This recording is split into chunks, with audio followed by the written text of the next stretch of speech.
Hello friends, स्वागत है आप सभी का हमारे चैनल चलो फिल्म सुने में। आज हम एक्सप्लेन करने जा रहे हैं केजीएफ चैप्टर 2 को। तो let's roll up the intro और चलो फिल्म सुने। तो कहानी शुरू होती है आनंद से, जो कि चैप्टर 1 में केजीएफ की पूरी स्टोरी सुना रहे होते हैं। यहाँ पर अब आनंद को हार्ट अटैक आ चुका होता है और हॉस्पिटल में उनसे मिलने के लिए उनका बेटा विजेंद्र आता है। और अब क्योंकि ये कहानी सिर्फ आधी ही कंप्लीट हुई है और हर कोई इस कहानी को पूरा जानना चाहता है, तो उस जर्नलिस्ट के कहने पर विजेंद्र आगे की कहानी को कंप्लीट करने के लिए आनंद के ऑफिस में जाता है। यहाँ पर बहुत ढूंढने के बाद उन्हें केजीएफ चैप्टर 2 की स्टोरी मिल जाती है और सीन एक बार फिर से फ्लैशबैक में शिफ्ट हो जाता है, जहाँ पर रॉकी के गरुड़ा को मारने के बाद सभी लोग रॉकी के सपोर्ट में आ गए होते हैं और वो सभी नॉर्मल लोग जो अब तक केजीएफ में काम कर रहे थे, वो लोग गरुड़ा के आदमियों से फाइट करते हैं और फाइनली रॉकी केजीएफ को जीत लेता है। अब यहाँ पर जब बाद में गरुड़ा के सारे पार्टनर्स आते हैं तो उन्हें ऐसा लगता है कि शायद विराट यहाँ पर राज्याभिषेक कर रहा होगा अपना, पर अब यहाँ पर रॉकी उन्हें आकर के बताता है कि विराट को उसने पहले ही मार दिया है और अब केजीएफ का नया ओनर रॉकी है। यहाँ पर एंड्रयू राजेंद्र देसाई के साथ कमल भी होता है, जो कि बहुत ज़्यादा उछल रहा होता है। तो रॉकी उसी वक्त उसे वहीं पर शूट कर देता है और इसके बाद सभी लोग बिल्कुल शांत हो जाते हैं। यहाँ पर वो ज़बरदस्ती रीना को भी पकड़ करके ले आता है, जो कि काफ़ी गलत होता है। और अब यहाँ पर वो रीना को अपने साथ में ही रखेगा और कोई भी उसके अगेंस्ट नहीं जा सकता है। तो रीना के पिता भी कुछ नहीं कर पाते और खुद रीना, जिसे कि गुस्सा हो रहा होता है, वो भी शांत रहती है। यहाँ पर अब केजीएफ के लोगों की लाइफ पहले से ज़्यादा सुधर गई होती है। उन्हें अच्छा खाना मिल रहा होता है, अच्छे कपड़े मिल रहे होते हैं और अच्छा घर भी उनके लिए बनाया जा रहा होता है। तो वो सभी लोग रॉकी को अपना देवता मानते हैं। अब नेक्स्ट सीन में यहाँ पर रॉकी वनराम के पास में जाता है, जहाँ पर वनराम पहले गरुड़ा का बहुत बड़ा वाला राइट हैंड था, पर अब यहाँ पर वनराम को बांध करके रखा गया होता है। रॉकी बोलता है कि वो वजीर को नहीं मार सकता, वरना फिर चीज़ों को चलाएगा कौन। मतलब कि रॉकी यहाँ पर वनराम को रॉकी के साथ मिल करके काम करने के लिए बोलता है, जिसके लिए वनराम पहले तो मना कर देता है, पर बाद में जब रॉकी अपने दूसरे आदमियों के पास में जाता है जिन्हें की शूटिंग बिल्कुल भी नहीं आती है, तो फिर वहाँ पर रॉकी वनराम को बुलाता है और वनराम यहाँ पर बहुत ही अच्छा निशाना लगा लेता है और इसके बाद वो रॉकी की जॉब को भी एक्सेप्ट कर लेता है और ये बोलता है कि उन्हें सिक्योरिटी को पहले से ज़्यादा बढ़ाना होगा और वो सभी लोगों को ट्रेनिंग भी देगा। यहाँ पर जब पार्ट 1 में रॉकी मेंटेनेंस रूम में गया था, तब उसने वहाँ पर कुछ और भी नोटिस किया था और अब उसे पता चलता है कि यहाँ पर पूरे केजीएफ में सिर्फ एक माइन नहीं है, बल्कि पूरी 9 माइन है और इन 9 माइंस को कभी भी खोला नहीं गया, सिर्फ एक से ही काम चलाते रहे, क्योंकि सूर्यवर्धन नहीं चाहते थे कि हर किसी को 9 माइंस के बारे में पता चले। ऐसा पता चलने पर केजीएफ पे खतरा और भी ज़्यादा बढ़ जाता और अब यहाँ पर जब ये सारी बातें पार्टनर्स को पता चलती है तो वो और भी ज़्यादा शॉक्ड हो जाते हैं और अब तो रॉकी का वट और भी ज़्यादा बढ़ जाता है। वो यहाँ पर किसी को भी नहीं मारता है और सबको पहले की तरह बिजनेस करने के लिए बोलता है, क्योंकि उसे पता होता है कि अगर वो हर किसी को मार देगा तो वो बिजनेस किसके साथ करेगा। पर अब यहाँ पर जो 8 नई माइनें ओपन हुई थी, उसके अंदर कोई भी वर्कर जाने से बहुत ज़्यादा डर रहा होता है। तो यहाँ पर रॉकी आता है और अब वहाँ पर वो खुद ही माइन के अंदर जाता है और काम करने लगता है। ये देख करके बाकी सबको भी मोटिवेशन मिलता है और सभी लोग अंदर चले जाते हैं। यहाँ पर राजेंद्र प्रसाद और एंड्रू, ये दोनों ही रॉकी की तरक्की से परेशान हो जाते हैं और वो चाहते हैं कि कैसे भी करके रॉकी को रोक दिया जाए और रॉकी को रोकने का काम रमिका कर सकती है। रमिका एक बहुत ही स्ट्रॉन्ग पॉलिटिशियन होती है और ऐसा माना जाता है कि वो एक डिक्टेटर टाइप की होती है, जो कि हर किसी पे अपना पावर बना करके रखती है। यहाँ उनकी टीम में एक पॉलिटिशियन भी होता है जिसका नाम होता है नारायण। तो अब वो लोग ये चाहते हैं कि वो लोग नारायण को पीएम की पोस्ट से हटा दे और वहाँ पर रमिका आ जाए, क्योंकि अगर रमिका आएगी तो फिर रॉकी बर्बाद हो जाएगा। इसीलिए वो लोग एक ऐसी वोटिंग का प्लान करते हैं जहाँ पे सभी पॉलिटिशियन नारायण के अगेंस्ट में वोट देंगे और उसे पीएम के पद से हटा दिया जाएगा और इसी के साथ उसकी सरकार भी गिर जाएगी। पर जब तक यहाँ पर ये सब हो, उससे पहले वहाँ पर दूसरी तरफ केजीएफ में माइनिंग के दौरान उन्हें एक बहुत बड़ी स्वॉर्ड मिलती है, जिसे देख करके सभी लोग डर जाते हैं। ये तलवार होती है अधीरा की, जिसे कि गरुड़ा ने मरवा दिया था। पर अब हम यहाँ पर नेक्स्ट सीन में अधीरा को जिंदा देखते हैं, क्योंकि वो यहाँ पर गरुड़ा के मरने का वेट कर रहा था और अब वो फाइनली अपना केजीएफ लेने के लिए वापस आएगा। अधीरा यहाँ पर अपनी टीम को इकट्ठा करता है और केजीएफ के आउटपोस्ट 1 पर अटैक कर देता है। इस पे वहां पर मौजूद सभी लोग मारे जाते हैं और इसके बाद अधीरा वहां से निकल जाता है। ये उसके लिए बस एक शुरुआत होती है। और अब अगर कोई भी केजीएफ से बाहर सोने का ट्रक लेकर के निकलेगा तो अधीरा उसे मार देगा। यहाँ पर जो पार्टनर्स होते हैं वो भी जा करके अधीरा से ही मिल जाते हैं और अब उनका प्लान ये होता है कि कैसे भी करके रॉकी को केजीएफ से बाहर लेकर के आए। इसके लिए वो जानबूझ करके राजेंद्र प्रसाद को शूट कर देते हैं। और अब ये न्यूज़ सुनने के बाद राजेंद्र प्रसाद की बेटी रीना तुरंत ही केजीएफ से निकल जाती है अपने पिता से मिलने के लिए। जब ये बात रॉकी को पता चलती है तो रॉकी भी उसके पीछे पीछे चला जाता है। आगे जा करके रीना को किडनैप कर लिया जाता है और अब रीना अधीरा के लोगों के पास में होती है। रॉकी यहाँ पर उसे बचाने के लिए जाता है और एक बहुत ही अच्छा सा एक्शन सीन होता है। पर अब यहाँ पर अधीरा जो कि दूर से ही रॉकी के ऊपर निशाना लगा के रखता है वो रॉकी को शूट कर देता है। पर इसके बाद भी मौका होने पर भी वो रॉकी को जान से नहीं मारता है क्योंकि उसने देखा था कि केजीएफ के लोगों के मन में रॉकी के लिए बहुत ज़्यादा इज्जत थी और विश्वास था और वो चाहता था कि ऐसी टूटी फूटी हालत में जब रॉकी वापस जाएगा तो सबका विश्वास टूट जाएगा। और अब जब यहाँ पर घायल घायल रॉकी केजीएफ में वापस जाता है तो सबका सच में विश्वास खत्म हो जाता है। यहाँ दूसरी तरफ मुंबई में शेट्टी और बाकी सारे वो लोग जो कि रॉकी से नफरत करते थे वो लोग रॉकी के सपोर्टर को जानबूझ के मरवा देते हैं। साथ में अगर कोई भी ट्रक केजीएफ से बाहर निकलता है तो अधीरा उसके सभी लोग को मार के उनकी लाशें वापस भेज देता है। इसकी वजह से सभी लोग बहुत ज़्यादा डर गए होते हैं और अब केजीएफ के अंदर सिर्फ 8 दिन का खाना बचा होता है। और इस सब के बीच में रॉकी अभी भी बीमार होता है और अभी भी वो पूरी तरह से ठीक नहीं हो पा रहा था कि तभी उसे शेट्टी कॉल करता है और कॉल करके उसे धमकी देता है और बदतमीजी भी करता है। ये सुन करके रॉकी को गुस्सा आता है और अब वो अपने चाचा को कॉल करता है। ये चाचा उसके मुंह बोले चाचा होते हैं जिनके साथ वो मुंबई में रहता है। वो उनसे एक आखिरी हेल्प मांगता है और इसके बाद वो अपने हेलीकॉप्टर बुलाते हैं और काफ़ी सारा सोना लेकर के रीना के साथ दुबई चला जाता है। ये देख करके हर केजीएफ में रहने वाले को ये लगता है कि रॉकी यहाँ पर डर करके उन सबको छोड़ करके भाग गया है। पर असल में रॉकी दुबई जाता है खलील से मिलने के लिए। वो यहाँ पर खलील के साथ अपनी मीटिंग करता है और उसे बिजनेस ऑफर करता है कि वो अफ्रीका से डायरेक्टली उसका सोना इंडिया में लेकर के आएगा। पहले तो खलील इसके लिए मना कर देता है क्योंकि रॉकी की अपनी हालत भी खराब होती है।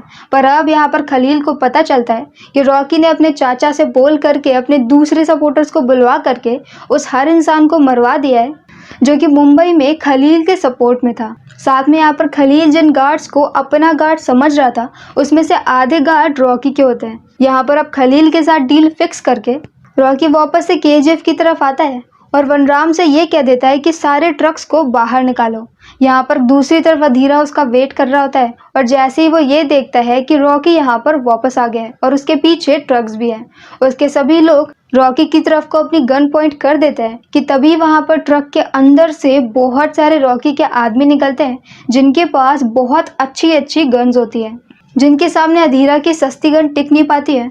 और फाइनली उसके काफ़ी सारे आदमी मारे जाते हैं और एक तरह से यहाँ पर अधीरा की हार हो जाती है। रॉकी चाहता तो उसे मार सकता था लेकिन वो उसे छोड़ देता है। साथ में वो नारायण की सरकार को भी गिरने से बचा लेता है अलग अलग पॉलिटिशियंस को धमकी दे करके। अब इस तरह से यहाँ पर उसका बिजनेस बहुत ज़्यादा बढ़ जाता है क्योंकि वो लगातार पूरी 9 माइन से सोना निकाल रहा होता है। और इसके बाद वो बॉम्बे में जाकर के शेट्टी को भी मार देता है। और इस तरह से यहाँ पर कुछ साल बीत जाते हैं और अब वक्त आ जाता है अगले इलेक्शन का। नारायण यहाँ पर रॉकी से मिलकर के ये बोलता है कि उसे रमिका को मारना होगा, अगर रमिका जिंदा रही तो फिर वो केजीएफ को बर्बाद कर देगी। पर अब यहाँ पर रॉकी ये बोलता है कि वो औरतों और बच्चों पर हाथ नहीं उठा सकता कि अगर किसी औरत को गुस्सा आ रहा हो तो उसके ऊपर अटैक करने के बजाय उसके सामने हाथ जोड़ना बेहतर होता है। इसके बाद इलेक्शन का रिजल्ट भी आ जाता है और रमिका जीत जाती है। जीतते यहाँ पर बहुत सारे लोग रमिका को केजीएफ के बारे में और रॉकी के बारे में पूरी स्टोरी बताते हैं। और अब हमें यहाँ पर पता चलता है कि इतने सालों के बीच में रॉकी ने केजीएफ का डेवलपमेंट बहुत ज़्यादा हाई लेवल पर कर दिया होता है और वो लोग जो वहाँ पर कीड़े जैसी ज़िंदगी जी रहे होते हैं अब उनके पास काफ़ी अच्छे घर होते हैं। पर अब ये सब कुछ पता चलने के बाद रमिका ये बोलती है कि कुछ भी करके पूरे इंडिया में रेड डाल दो लेकिन कहीं से भी रॉकी के अगेंस्ट में प्रूफ लेकर के आओ और उसे अरेस्ट करो। और इसके लिए वो एक स्पेशल टीम भी बना देती है। दूसरी तरफ हम यहाँ पर केजीएफ में आनंद को देखते हैं। वही आनंद जो कि मूवी के फर्स्ट पार्ट में स्टोरी सुना रहा होता है, वो यहाँ पर अभी यंग होता है और वो चिप करके केजीएफ की फोटोज क्लिक कर रहा होता है। उसे रॉकी के हाथ में पकड़ लेते हैं और उसे रॉकी के सामने लेकर के जाते हैं। यहाँ पर रॉकी उससे इम्प्रेस हो जाता है क्योंकि वो एक नॉर्मल सा लेखक होने के बाद भी काफी ज्यादा ब्रेव होता है। तो रॉकी यहाँ पर उसे सामने से कहता है कि वो रॉकी की स्टोरी लिखे और सब कुछ बिल्कुल सच सच लिखे। इसके बाद यहाँ नेक्स्ट सीट में पुलिस अलग अलग जगह पे छापे मार रही होती है, लेकिन कहीं से भी उन्हें कुछ भी नहीं मिलता है। उन्हें सिर्फ एक जगह से एक सोने का बिस्किट मिलता है जिसे कि वो पुलिस स्टेशन में जमा कर लेते हैं। जब ये बात रॉकी को पता चलती है तो वो उस एक सोने के बिस्किट को लेने के लिए पुलिस स्टेशन में पहुंच जाता है और जैसे ही सबको ये पता चलता है कि सोने का बिस्किट रॉकी का है, सब लोग डर जाते हैं क्योंकि रॉकी की शक्ल तो बहुत ही कम लोगों ने देखी होती है, लेकिन उसके नाम का डर ही बहुत बड़ा होता है। यहाँ पर वो स्टाइल में जाता है, अपनी सोने की बिस्किट लेता है, बाहर आता है, एक बहुत बड़ी सी मशीन गन लगाता है और पूरे पुलिस स्टेशन पे फायरिंग शुरू कर देता है। ये उसका अपनी नई गन को लाने के बाद फील्ड टेस्ट होता है। यहाँ पर फील्ड टेस्ट कंप्लीट करने के बाद नेक्स्ट सीन में हम ये देखते हैं कि रमिका को फाइनली कुछ प्रूफ मिल गया होता है और इसके दम पर वो रॉकी को अरेस्ट करना चाहती है कि तभी वहाँ पर फूलों का बुके लेकर के सामने से रॉकी उससे मिलने के लिए आता है और एक फाइल लेकर के आता है। उस फाइल में रॉकी के अगेंस्ट बहुत सारे प्रूफ होते हैं और वह सामने से बोलता है कि रमिका चाहे तो इस फाइल को रख करके उसके अगेंस्ट कोई सा भी केस बना सकती है। रमिका इस फाइल को लेने भी वाली होती है कि तभी वहां पर रमिका के दूसरे सपोर्टर्स आते हैं और ये बताते हैं कि असल में उनकी पार्टी के 200 पॉलिटिशियन को रॉकी ही फंडिंग करता है। तो मतलब कि अगर वो रॉकी के अगेंस्ट कहीं पर कोई भी खुलासा करते हैं तो सबको पता चल जाएगा कि खुद रमिका की पार्टी के लोग उसके साथ में हैं और उसकी पार्टी गिर जाएगी। अब रमिका यहाँ पर सिवाय धमकी देने के और कुछ भी नहीं कर पाती है और रॉकी वहाँ से निकल जाता है, पर इसके बाद वो जा करके सभी सोने की डिलीवरी को रोक देता है। और ये बात जब खलील को पता चलती है तो उसे काफ़ी ज़्यादा गुस्सा आता है क्योंकि रॉकी अपनी मनमानी कर रहा होता है। रॉकी के पार्टनर भी यहाँ पर रॉकी से परेशान होकर के अधीरा की हेल्प मांगते हैं और अब यहाँ पर खलील भी अधीरा के सपोर्ट में होता है। अधीरा जो कि जिंदा था, वो इतने सालों से केजीएफ में काम कर रहे अलग अलग एम्प्लॉयज को पकड़ करके वहाँ के बारे में इंफॉर्मेशन निकाल रहा होता है और अब इतने सालों बाद उसके पास केजीएफ का एक मैप होता है। वो बताता है कि अंदर जाने के 2 रास्ते हैं, पर दोनों ही रास्तों पर सिक्योरिटी इतनी ज़्यादा है कि जाना मुश्किल है, तो उसे किसी माइन के अंदर से होकर के जाना पड़ेगा और उस माइन के बारे में उसे किसी और से पता करना पड़ेगा। और ये पता करने का काम वो एंड्रयू को देता है क्योंकि अगर एंड्रयू ने ऐसा नहीं किया तो अधीरा उसे मार देगा। और अब यहाँ पर वो अपनी माँ की बॉडी को वहाँ से निकलवा लेता है जहाँ पर सालों पहले उन्हें दफन किया गया था और अब वो उनकी एक अच्छी सी समाधि बनवाता है और वहाँ पर अपने नशेड़ी पिता को काम पर रख लेता है। उसके पिता जो कि जिंदा थे वो बहुत ज्यादा नशेड़ी होते हैं और कभी भी अपनी वाइफ का और बच्चे का ख्याल नहीं रखा होता है, इसलिए अब उन्हें बची हुई पूरी उम्र उसकी माँ की समाधि की सफाई करनी होगी। अब ये सब कुछ देख करके फाइनली रीना भी उससे इम्प्रेस हो जाती है और उन दोनों की शादी हो जाती है। दूसरी तरफ अधीरा को कोई एक बहुत अच्छी इन्फॉर्मेशन दे देता है कि वो एग्जैक्टली कहाँ पर खुदाई करना शुरू करेगा, तो वो उन्हीं में से एक माइन में पहुंच जाएगा, माइन नंबर 3 में। ये खबर मिलते ही अधीरा वहाँ पर खुदाई शुरू कर देता है और अब नेक्स्ट सीन में यहाँ पर रीना को पता चलता है कि वो प्रेग्नेंट है। वो जाकर के ये बात जल्दी से केजीएफ में खड़े हुए रॉकी को बताती है। अब इससे पहले कि यहाँ पर रॉकी खुश होता, पीछे से अधीरा के लोग अटैक कर देते हैं और उसमें वो रीना को शूट करके मार देते हैं। रीना की डेथ से यहाँ पर रॉकी को बहुत बड़ा झटका लगता है और अब गुस्से में उसके और अधीरा के बीच में एक फाइनल फाइट शुरू होती है जो कि बहुत लंबी और बहुत ही अमेजिंग होती है, जिसमें एंड में रॉकी अपना मेन हथियार हथौड़े को लेता है और उससे अधीरा की बहुत पिटाई करता है। इसके बाद वो अधीरा की गर्दन को तोड़ देता है और उसे जान से मार देता है। पर अब यहाँ पर रॉकी को पता चल गया था कि अधीरा को माइन के बारे में इंफॉर्मेशन बाहर से मिली है, तो वो तुरंत ही अपने लोगों को इकट्ठा करता है और सीधे पहुंच जाता है पार्लियामेंट में। पार्लियामेंट में उस वक्त वहां पर बहुत सारे नेता बैठे होते हैं और वहां पर रमिका स्पीच दे रही होती है और रमिका का यहाँ पर यह प्लान होता है कि चाहे उसे खुद को भी इस्तीफा देना पड़े, लेकिन फिर भी वो रॉकी के अगेंस्ट वारंट निकाल के रहेगी। पर तभी वहां पर अंदर रॉकी आता है और नारायण को उसके सामने ही शूट करके मार देता है, क्योंकि वो आखिरी आदमी नारायण ही होता है जो कि अधीरा की हेल्प कर रहा था और फ्रॉम द स्टार्टिंग पीछे से सारी चालें नारायण ही चल रहा होता है। और ये सारा प्लान उसी का होता है कि वो रॉकी को केजीएफ में भेजेंगे, गरुड़ा को मरवा देंगे, रॉकी को मरवा देंगे और केजीएफ को अपने कंट्रोल में ले लेंगे। पर अब यहाँ पर क्योंकि उसने सबके सामने पार्लियामेंट में आकर के एक पॉलिटिशियन को मारा है, तो अब सरकार के पास रॉकी के अगेंस्ट बहुत सारे प्रूफ आ जाते हैं और अब यहाँ पर रमिका रॉकी के अगेंस्ट डेथ वारंट निकाल देती है। रॉकी को मारने के लिए केजीएफ में बहुत बड़ी फोर्स जाती है, जो कि केजीएफ में रहने वाले सभी लोगों को वहां से बाहर निकाल देते हैं ताकि वो रॉकी को ढूंढ सके। पर अब यहाँ पर उन्हें पता चलता है कि रॉकी अपने महल में नहीं होता है और नेक्स्ट सीन में हम रॉकी को देखते हैं जो कि एक शिप पर होता है। उस शिप पर उसने अभी तक का सारा सोना रखा होता है और ये सोना बहुत ज़्यादा होता है। रमिका को भी ये बात पता चल जाती है क्योंकि खुद रॉकी की शिप से उसे ये बात बताई जाती है। मतलब कि रॉकी को पता चल गया था कि उसका अंत आने वाला है, इसीलिए वो खुद ही अपनी इन्फॉर्मेशन दे देता है और वो खुद भी मरना चाहता है, पर पानी के अंदर सारे सोने के साथ, क्योंकि सोना उसी के साथ डूब जाएगा और किसी को भी नहीं मिलेगा। और होता भी ऐसा ही है। सारे फाइटर प्लेन एकदम से रॉकी के ऊपर अटैक कर देते हैं और उसकी पूरी शिप ब्लास्ट हो जाती है। रॉकी और सोना दोनों पानी के अंदर चले जाते हैं और दोबारा कभी भी किसी को भी नहीं मिलते हैं। रमिका रॉकी के बारे में हर एविडेंस को मिटवा देती है और साथ में वो ऐसा पक्का करती है कि कहीं पर भी रॉकी का जिक्र भी ना हो और किसी को भी उसके बारे में पता ना चले। इसलिए सिर्फ आनंद ही ऐसा होता है जिसे कि रॉकी के बारे में पता होता है।